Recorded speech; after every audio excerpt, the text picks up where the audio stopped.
এবার ফিনিশের সৌজন্যে কোরবানির হাট।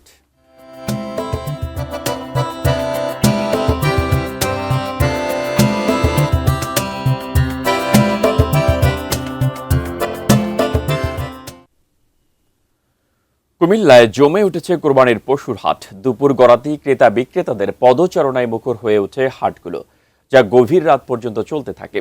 জেলার বিভিন্ন স্থায়ী ও অস্থায়ী হাটে দেশীয় গরু, ছাগল ও ভেড়ার সরবরাহ পর্যাপ্ত থাকায় স্বস্তি জানিয়েছেন ক্রেতারা। কুমিল্লা চৌয়াড়া বাজার হাট থেকে বিস্তারিত জানিয়েছেন প্রতিনিধি হুমায়ুন কবির জীবন।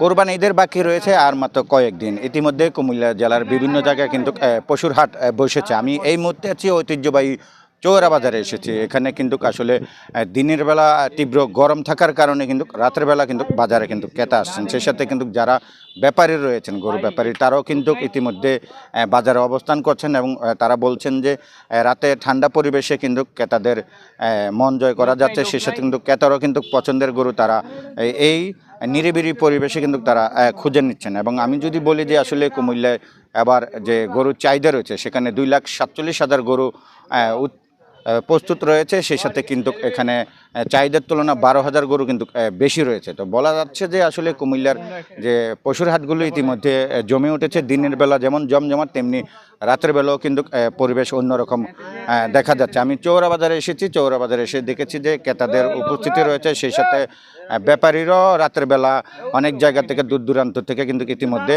তাদের যে খামারের গরুগুলো নিয়ে কিন্তু বাজারে এসেছেন এবং যারা ক্রেতা রয়েছেন তারা কিন্তু তাদের পছন্দের গরু কিন্তু ক্রয় করছেন কোরবানির জন্য। সেই সাথে সব কিছু মিলে যদি বলি যে নিরাপত্তার বিষয়, নিরাপত্তাও কিন্তু নেওয়া হয়েছে। সেখানে বাজারে কিন্তু আইনশৃঙ্খলা বাহিনী রয়েছেন, বিশেষ করে পুলিশ সদস্যদেরকে আমরা দেখতে পেয়েছি। এক কথাই বলতে চাচ্ছি যে রাতের পরিবেশটা অন্যরকম এবং রাতে যারা ক্রেতা রয়েছেন, শহরমুখী মানুষ রয়েছেন, তারা কিন্তু বাজারে এসে গরু কিনে নিয়ে যাচ্ছেন। তো এই ছিল কুমিল্লা চৌরা বাজার থেকে আমার কাছ থেকে সর্বশেষ।